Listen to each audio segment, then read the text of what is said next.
ये सातवां दिव्य ज्योतिर्लिंग सानंद मानंद वने बसंत मानंद कंदहत पाप वृंदम वाराणसी नाथ मनाथ नाथम श्री विश्वनाथम शरणम प्रपद्ये। काशी जी में विश्वनाथ के नाम से है। काशी विश्वनाथ सब जानते हैं, प्रसिद्ध है। अच्छा, काशी जी का दर्शन कौन कौन कर चुके हैं, बस इतना बताओ। करीब करीब 15-20 सज्जन ऐसे हैं जिन्होंने काशी जी का दर्शन किया है। अब बाकी लोगों को जाना है अभी। अच्छा, जाना चाहते हो कि नहीं? तो जाने के लिए सबसे बढ़िया तरीका हम जो बता रहे हैं, उससे बढ़िया कोई तरीका नहीं। हमने सबसे पहली कथा करी शुक्रताल में, जहाँ सुखदेव जी ने राजा परीक्षित को सुनाई। आप लोग वहां नहीं गए। दूसरी कथा फिर हमने करी हरिद्वार में, बीच में कोरोना आया तो कुछ नहीं कर पाए। हरिद्वार में तो बहुत पहले करी। अयोध्या में करी, आप लोगों को मौका मिला, नहीं जा पाए। इस बार कथा नैमिषारण्य में करेंगे, आप लोगों का मौका मिलेगा, आपका स्वागत है, आ सकते हैं। इसके बाद अगले साल कथा या तो काशी जी में होगी या चित्रकूट में होगी। तो दोनों में से आप एक दिन के लिए, 2 दिन के लिए, 4 दिन के लिए आप चले जाएं। भाई किराया भाड़ा तो आपको जब भी लगेगा, जब कभी भी जाएंगे। और आप होटल में रुकेंगे तो खाना नहीं लगेगा। कहीं कमरा लेंगे तो धर्मशाला का भाड़ा भी लगेगा। तो आप 2 दिन, 4 दिन, 10 दिन जहां हम कथा करेंगे वहीं रुको, वहीं खाओ, वहीं पियो, वहीं रहो, कथा सुनो, घूमो फिरो, और जब मन करे चले आओ। तो अपना कोई अगर चला जाए तो उसके सहारे से घूमने का, फिरने का कितना आनंद आता है। जितना आनंद हम लोगों को अयोध्या में आया इस बार, उतना हम 2-3 धामों में कर चुके हैं, उतना आनंद नहीं आया। सवेरे सवेरे दिसंबर का टाइम था तो 5:30 बजे हम चाय भिजवा दिया करते थे सबके कमरे में। कुंडा खटखटा के चाय मिलती थी। उठो भाई चाय पियो। हर कमरे में लेटरिन बाथरूम अटैच बना है। अब चाय पीने के बाद अपना नित्य क्रिया करो, डोल डाल जाओ, कोलगेट करो। उसके बाद में आप जाइए तीर्थ स्नान के लिए। जो असाध्य थे, जिनको सरयू स्नान 7 दिन 8 दिन नहीं कर पाते, तो उनके लिए एक पतीला गर्म पानी, बड़ा चूल्हा बना के सिलेंडर लगा के गर्म पानी करते थे। तो जो बड़े बूढ़े या जो असाध्य हैं अपने बाथरूम में नहाए, उनके लिए गर्म पानी कमरे में पहुंचता था। ठीक तीर्थ में नहाने वाले 12 नंबर गली से कम 15 लोग गए थे, इसी आपके संगम बिहार से 12 नंबर से। और 12 नंबर वालों ने जितना राशन लगा, छोले, चावल, आटा, चीनी, चोखा, वो सब 12 नंबर वालों ने अपने सहयोग से कलेक्शन करके वहां खरीद के हमें दिया। पैसे नहीं लिए, दुकान पर गए, लिस्ट पकड़ाई, वो करीब 60,000 रुपए का राशन बना। उन्होंने कलेक्शन करके 1 लाख रुपए धर्मशाला का खर्च था, उसकी जिम्मेदारी हमने ली। लगभग 20-22-25 हजार रुपए हलवाइयों का था, वो भी खर्च हुआ। और फिर दूध, सब्जी, ये अलग है, तो खर्च हुआ कि नहीं हुआ। टेंट का सामान आया, 50 गद्दे आए। हम 10-15 रजाई ले गए थे तो 25-30 रजाइयाँ आई। और सबको सूचना थी कि अपना अपना कंबल सब लेके आ। टेंट की रजाइयाँ आप जानते हैं 1 किलो रुई होती है। आर पार दिखेगा आसमान और धरती सब, तो कहीं आपको ठंड लग जाए तो नीचे हल्का कंबल लगा होगा तो बच जाएंगे। हालांकि कमरे बंद थे, कोई दिक्कत नहीं। तो बढ़िया व्यवस्था। 8 बजे नाश्ता हो जाता था सवेरे। नाश्ते में अलग अलग आइटम बनते थे। चने की कोमरी, ये मैं 2 मिनट में सुना देता हूँ ताकि आपको ये लगे कि भाई कैसी व्यवस्था वहाँ होती है, कहीं कोई ये ना सोचे यार कहीं ऐसा तो नहीं कि कुछ खाने को मिले। कभी कोमरी चाय, कभी जलेबी, पोहा, पकौड़ी, 2-3 तरह की, आज पालक की बनवाई, कल आलू और गोभी की बनवाई, इस तरह से अलग अलग नाश्ता। 9 बजे 8 बजे से पूजा शुरू होती। पूजा वहाँ सूक्ष्म रूप में होती थी, अभिषेक भी होता था, अभिषेक सब जगह होता है। हम शिवलिंग गाड़ी में ले गए थे, तो सूक्ष्म पूजा और अभिषेक होती थी। और 9 बजे से कथा शुरू हो जाती थी, सुबह के 9 बजे। भाई वहाँ आपको घर का कोई काम तो करना ही नहीं, न बर्तन मांजने, न झाड़ू लगानी, न पोछा लगाना। सफाई की जिम्मेदारी धर्मशाला वालों की थी, उसको 1000-1500 रुपये सफाई कर्मचारी को हमको दे के आने थे। तो इस तरह 9 बजे से लेके 12:30-1 बजे तक कथा। और जैसे ही आप कथा में से उठे तो कथा में से उठते ही भोजन प्रसाद तैयार। सीधे सीधे उठो, हाथ धो, पंगत में बैठ जाओ और प्रसाद पाओ। और प्रसाद पाने के बाद आप रात के 10 बजे तक फ्री। तो अलग अलग टूर होता था कि आज नंदीग्राम चलेंगे, तो वहाँ टेम्पू, ई रिक्शा सब आ जाते, अपने अपने ग्रुप के हिसाब से सब बैठ जाते। जिसकी जितने सवारी का जो हिसाब है मिला जुला के टेम्पू वालों के आपस में पैसे देते। आराम से दर्शन मिले। 7 दिन तक दर्शन हुआ अयोध्यापुरी का।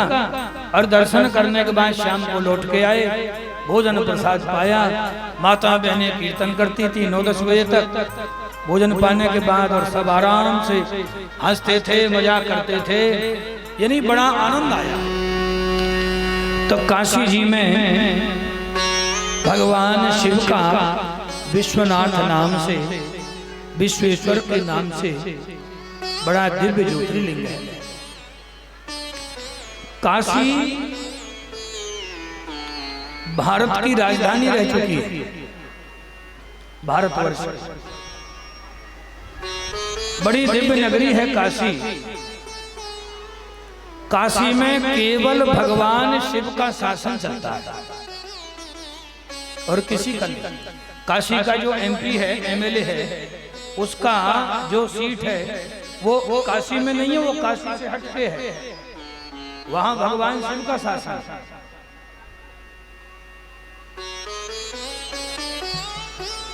और वहां के सुरक्षा का भार भगवान शिव स्वरूप भैरवनाथ को दे रखा है।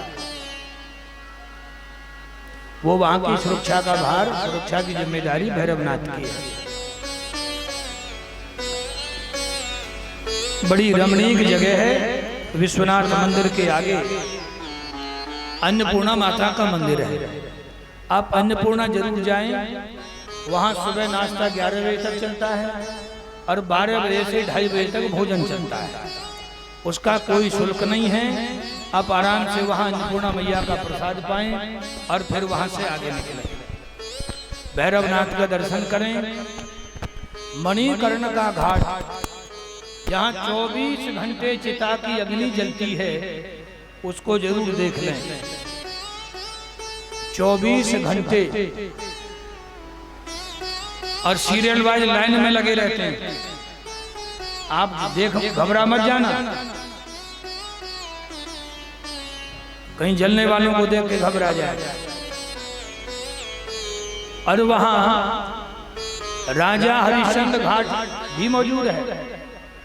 2 घाट हैं वहां, एक मणिकर्ण का घाट और दूसरा है हरिश्चंद्र घाट। दोनों घाटों पर अग्नि संस्कार होता है। मणिकर्ण का घाट प्राचीन है, प्रसिद्ध है, इस पे भी होता है। और हरिश्चंद्र घाट पे आज भी वही कालू का टका कर लगा हुआ है। पहले आपको शमशान की पर्ची कटवानी पड़ेगी, ये नियम है। वो तभी से नियम है। कालू के वंशज और कालू के परिवारीजन अभी भी मौजूद हैं। राजा हरिश्चंद्र जहां बिके थे काशी जी में, वह भी जगह मौजूद है। उसको हरिश्चंद्र चौक कहते हैं।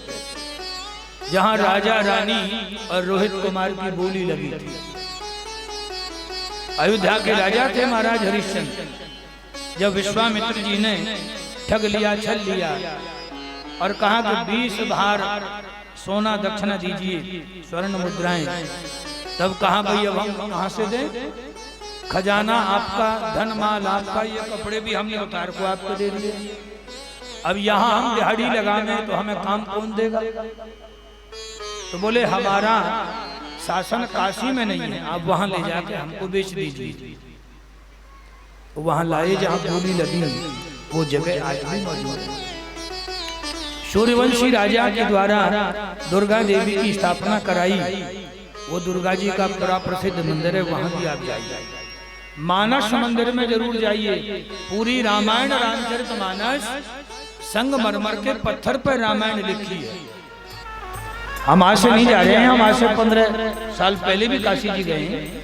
तब की स्थिति में और आज की स्थिति में बहुत अंतर। हम अयोध्या आज से नहीं जा रहे हैं। अयोध्या जाते जाते भी 12-14 साल हो गए। अयोध्या के बगल में बाबा हमारे साथ आते हैं, इस कथा में नहीं आए। उनका कहीं मास पारायण रामचरितमानस का लगवा रखा है, वो वहाँ पाठ करें, 1 महीने पाठ करेंगे।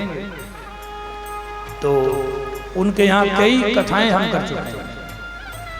तो जब जब भी गए अयोध्या जी का दर्शन किया, आनंद हो गया। अब बैठिए, बड़े शांति पूर्वक और कथा सुनिए। एक ब्राह्मण निवास करते थे, संतान नहीं थी। ब्राह्मण दंपति दुखी, संतों के पास गए, महाराज क्या करें? बोले भोलेनाथ की आराधना शुरू कर। भूत भावन महादेव एक दिन इनकी सेवा से, पूजा से प्रसन्न हो गए और साकार रूप में प्रकट हो गए, दर्शन दिया। ब्राह्मण दंपति से पूछा क्या चाहते हो? हाथ जोड़ के बोले महाराज हमको पुत्र चाहिए। भोलेनाथ ने पूछ लिया, भाई पुत्र 2 तरह के होते हैं, एक है सुपुत्र, दूसरा है कुपुत्र। आपको कौन सा चाहिए? अब ये सोचने लगे हम कौन सा लें। भोलेनाथ बोले देखो, जो सुपुत्र होगा उसकी आयु थोड़ी होगी लेकिन सुख देगा, जो कुपुत्र होगा उसकी आयु लंबी होगी लेकिन जिंदगी भर दुख देगा। अब ब्राह्मण दंपति ने जब ये सुना, हाथ जोड़ के बोले महाराज हमें सुपुत्र ही चाहिए। भोलेनाथ ने आशीर्वाद दिया, तथास्तु कह के अंतर ध्यान हो गए।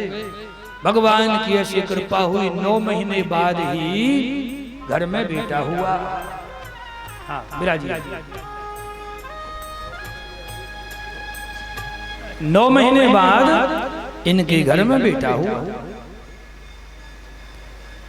ब्राह्मणों से पूछा महाराज इसकी आयु?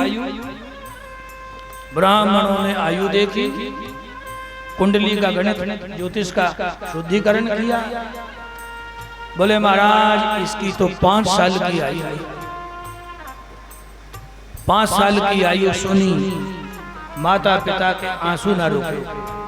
बोला 5 साल में हम इस बच्चे का कौन सा सुख देखेंगे? ये बेचारा 5 साल में हमें क्या सुख देने लायक होगा? उस ब्राह्मण ने संतों से पूछा महाराज कोई उपाय हो सकता है?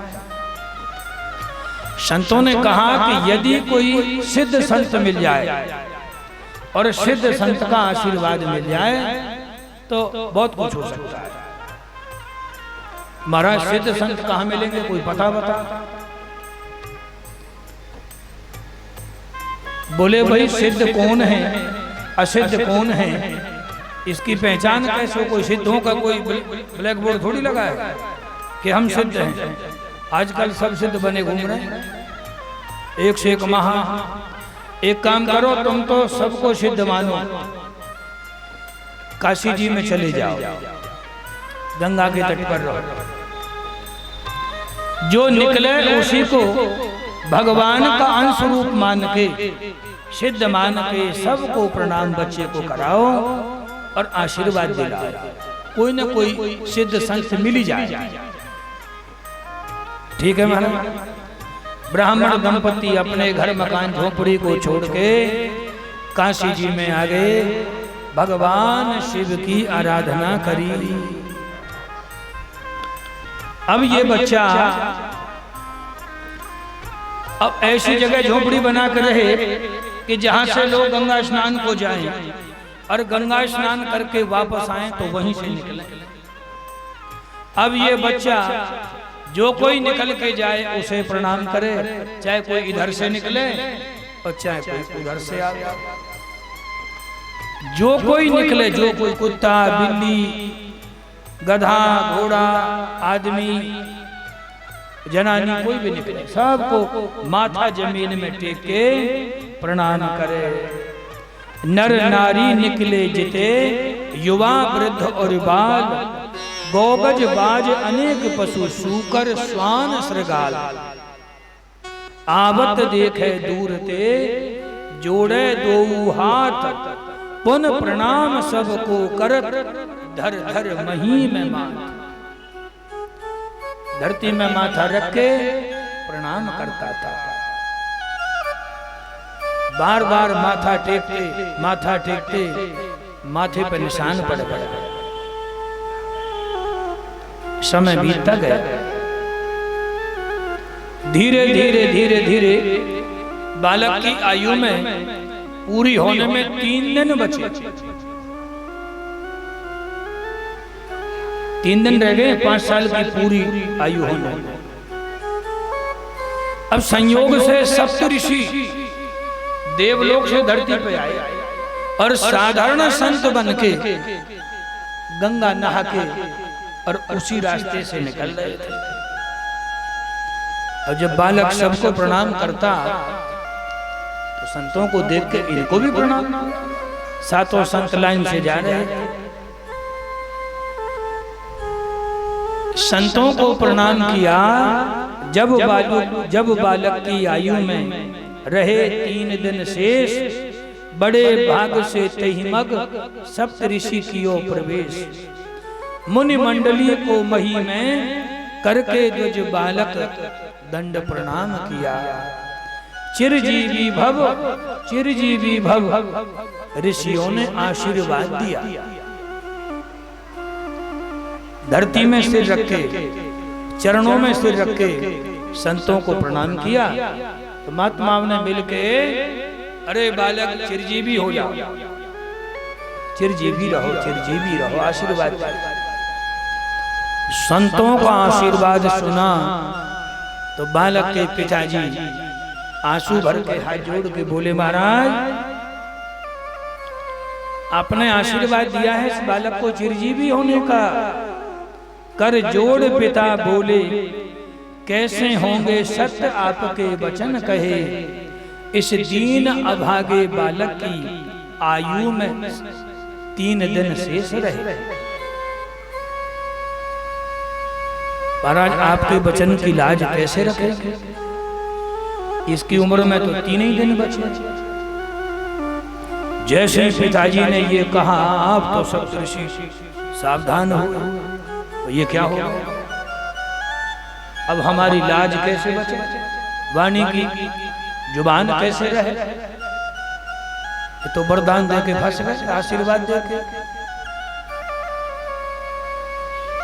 सप्तऋषियों ने सोचा कि हमारी बात झूठी हो गई तो गजब हो जाए, दुनिया विश्वास कैसे करेगी, लोग कहेंगे महात्मा झूठे हैं।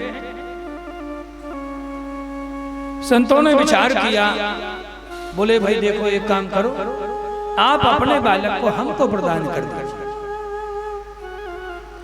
इसकी उम्र में 3 दिन तो बचे ही, आप इस बालक को हमें सौंप दीजिए, बस आगे आप निश्चित हो जाइए, जो ईश्वर चाहेगा वो होगा। पिताजी ने सोचा 3 दिन तो बचे ही, तो पिताजी ने अपने दिल पे पत्थर रखे, अपना हृदय कठिन करके ये बालक संतों को सौंप दिया। बालक प्रदान कीन्हो करके कठिन हिया, ऋषियों ने क्या किया, मुनियों ने क्या किया। संत महात्मा बालक को ले गए अपने संग। ऋषियों ने सोचा कि सीधे सीधे ब्रह्मा जी के पास चल, वहां बात बन सकती है, और तो कहीं बात बनने नहीं। बालक को लेकर सातों ऋषि, सप्त ऋषि ब्रह्मलोक में पहुंचे। ब्रह्मलोक में ऋषियों ने ब्रह्मा जी को प्रणाम किया, और बालक ने लेट करके जैसे ही ब्रह्मा जी को प्रणाम किया, अब तो ब्रह्मा जी के तो 4 मुख, तो ब्रह्मा जी ने भी इस बालक को चिरजीवी भव ऐसा आशीर्वाद दिया। जैसे ही ब्रह्मा ने आशीर्वाद दिया, अब तो सप्त ऋषि हंसने लगे। ब्रह्मा जी ने पूछ लिया, अरे भाई क्यों हंस रहे हो, क्या बात? अब सबरी घटना सुनाई। महाराज यही आशीर्वाद देके कल हम फंस गए थे, इस बालक की आयु में तो 2 ही दिन बचे, कल तो 3 दिन थे। ऐसा आशीर्वाद दिया तो हम फंस गए थे, परंतु हमारे बात तो आपने आशीर्वाद दिया है। यदि हमारी बात झूठी होगी तो हम कह देंगे ब्रह्मा जी झूठे, हमारे बात तो ब्रह्मा जी ने आशीर्वाद दिया। कोई हम पर लांछन लगाएगा तो हम कह देंगे ब्रह्मा जी झूठे। आप तो ब्रह्मा जी चक्कर में पड़ गए, अब क्या करें? इस बालक की उम्र में तो 2 ही दिन बचे। ब्रह्मा जी ने सोचा एक ही उपाय है, महादेव की शरण में चल। और कहां जाऊं? ब्रह्मा जी बालक को अपने संग लिवा के सीधे सीधे भगवान शिव के लोक में पहुंचे। ब्रह्मा जी ने जैसे ही महादेव को दंडवत किया, तो बालक की तो आदत थी शुरू से, जो मिले उसे धरती में लेट के प्रणाम करता था, शुरू से आदत थी। आहा, कितनी बढ़िया आदत है, अपने से बड़ों को हमेशा प्रणाम किया जाए। अभिवादनशीलस्य वृद्धोपो सेवने आयुर्विद्या यशोबल। अपने से बड़ों को प्रणाम करने में 4 चीजें मुफ्त में मिलती हैं बिना पैसा खर्च किए। आयु बढ़ती है, विद्या बढ़ती है, यश बढ़ता है और बल बढ़ता है। आयुर्विद्या यशोबलम। जो अपने से सम्मानीय पुरुषों का अभिवादन करते हैं, माथा टेकते हैं, प्रणाम करते हैं, तो उन्हें ये 4 चीज आशीर्वाद में स्वतः ही मिलती हैं। भले ही वो आशीर्वाद ना दे रहा हो, लेकिन प्रकृति देगी।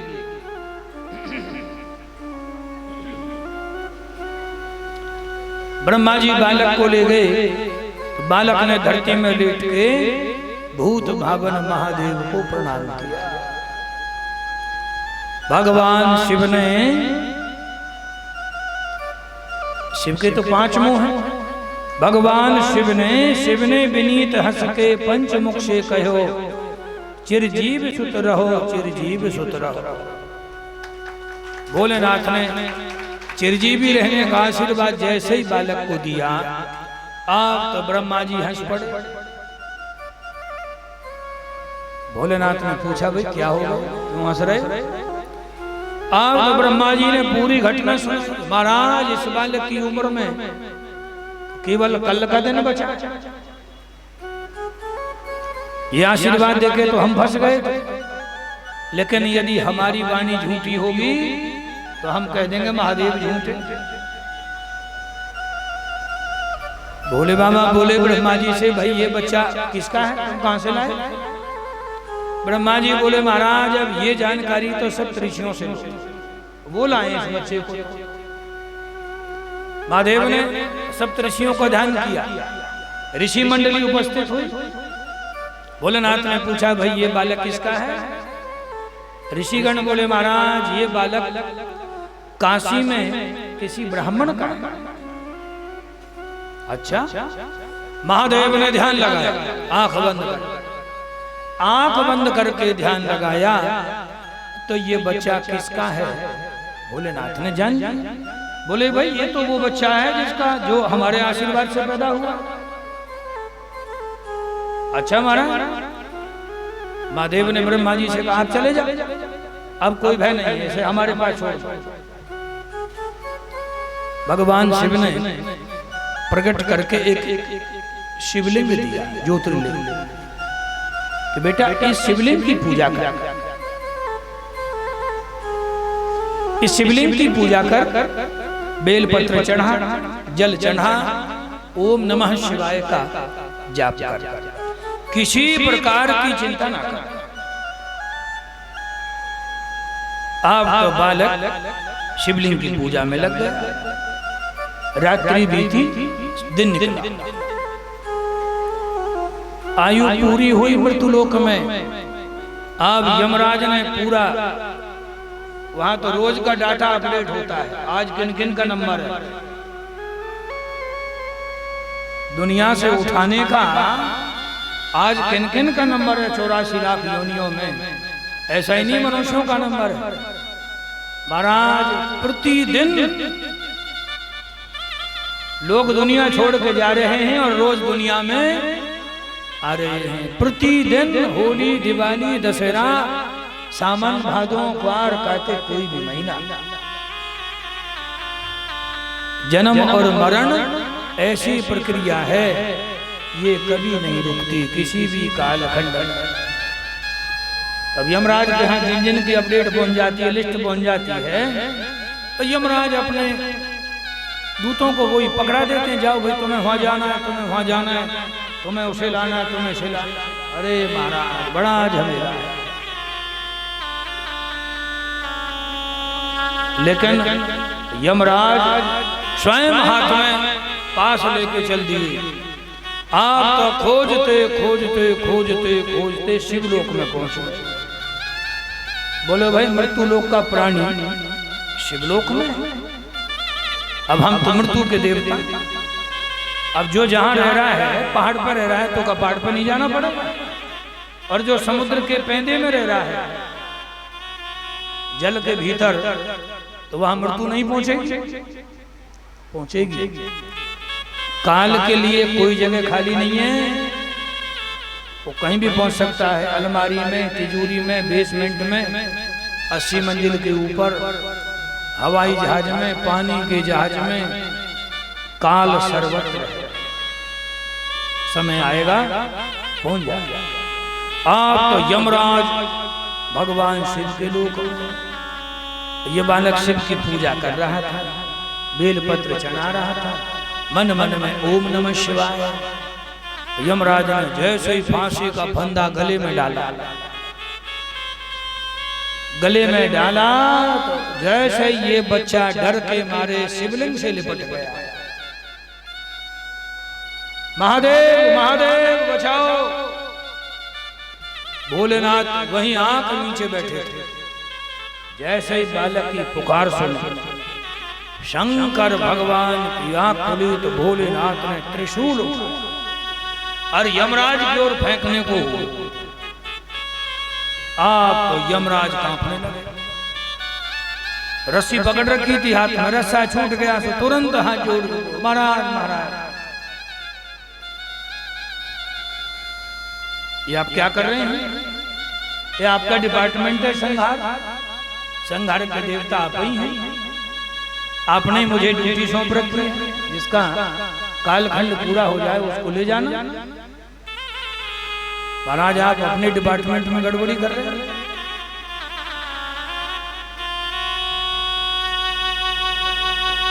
भोलेनाथ ने पूछा कि भाई इसकी आयु कितनी है? यमराज बोले महाराज 5 साल। भोलेनाथ ने पूछा तो इसकी आयु 5 साल की तुमने दी है कि हमने दी है? यमराज बोले महाराज ये तो आपने दी है। भोलेनाथ बोले कि इसकी आयु के 5 साल तुम्हारे हिसाब से पूरे होंगे कि हमारे हिसाब से? यमराज हाथ जोड़ के बोले महाराज तो फिर आप अपना हिसाब हमें बताओ। हिसाब किताब में हम वैसे ही कमजोर हैं, हम कोई ज्यादा पढ़े लिखे थोड़े ही। यमराज जी बहुत ज्यादा पढ़े लिखे नहीं है, उनके हाथ में तो लिस्ट पहुंच जाए, उन्हीं को उठा के चले जाते। हाँ, चित्रगुप्त जी महाराज ने अकाउंट्स पूरा पढ़ा है, उनके लेखा जोखा में गड़बड़ी नहीं है, जो जैसा कर रहा है वहां वैसा लिखा जाए। पाप हो पुण्य हो, अकाउंट्स के मामले में चित्रगुप्त जी महाराज बिल्कुल अलर्ट। इतनी भी लापरवाही नहीं है, कब अंधेरा हो रहा है सुबह लिख देंगे। और टेम्परेरी खाता भी नहीं है, कभी कच्ची है रफ में लिख लिया, बाद में फेयर में लिखेंगे, ऐसा भी नहीं है। वहां तो सीधा सीधा पाप किया तो पाप लिख गया, पुण्य किया तो पुण्य लिख गया, बाद का झंझट ही नहीं। बाद में कौन आफत करे? जब अभी टाइम नहीं है तो बाद में टाइम कहां से आए? बहुत गजब की व्यवस्था है। आहा, मेरे दाता के दरबार में सब लोगों का खाता, जिसने जैसा कर्म किया है वैसा ही फल पाता। क्या साधु क्या संत गृहस्थी, क्या राजा क्या रानी, प्रभु की पुस्तक में लिखी है सबकी कर्म कहानी। बड़े बड़े वह जमा खर्च का सही हिसाब लगाता, मेरे दाता के दरबार में सब लोगों का खाता। यमराज हाथ जोड़ के बोले, महाराज तो हिसाब किताब तनिक हमें बता। भोलेनाथ बोले, सुनो, सतयुग, त्रेता, द्वापर, कलयुग, ये चारों युग क्रमशः एक दूसरे से बड़े हैं। कलयुग 4,32,000 वर्ष का, द्वापर 8,64,000 वर्ष का, त्रेता 12,96,000 वर्ष का, सतयुग 17,28,000 वर्ष का। तो चारों युगों की अवधि 43,20,000 वर्ष है। बोले चारों युग 71 बार बीत जाते हैं, तब एक मनमंत्र का मान होता है। ऐसे 14 मनमंत्र हैं, और 14 मनमंत्र जब पूरे हो जाते हैं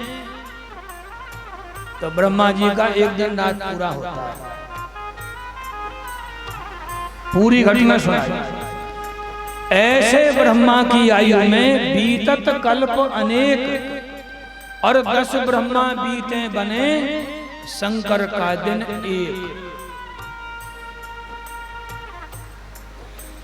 एक दिन बीता है। ऐसे दिन के मास गिन, और मासन के पुनि वर्ष, ऐसे 5 वर्ष बालक सुखी रहे सहर्ष। ऐसे 5 साल की आयु है। अब तो यमराज सब भूल भाल गए, सारा गणित। एक ही बात ध्यान रही, हाथ जोड़ के बोले, महाराज गजब हो गया। जब इतने ब्रह्मा मर जाएं, तब आपका एक दिन रात पूरा हो, तो महाराज यमराज कितने बार मरते होंगे? और यमराज को खुद ही खबर ना है कि हम भी मरेंगे। ऐसे 5 साल की आयु इस बालक की हुई। इसी बालक का नाम मार्कंडेय हुआ। मृकंडू के पुत्र मार्कंडेय। ये मार्कंडेय जी की आयु ब्रह्मा जी की आयु से ज्यादा है, और लोमस ऋषि की आयु भी इनसे और ज्यादा।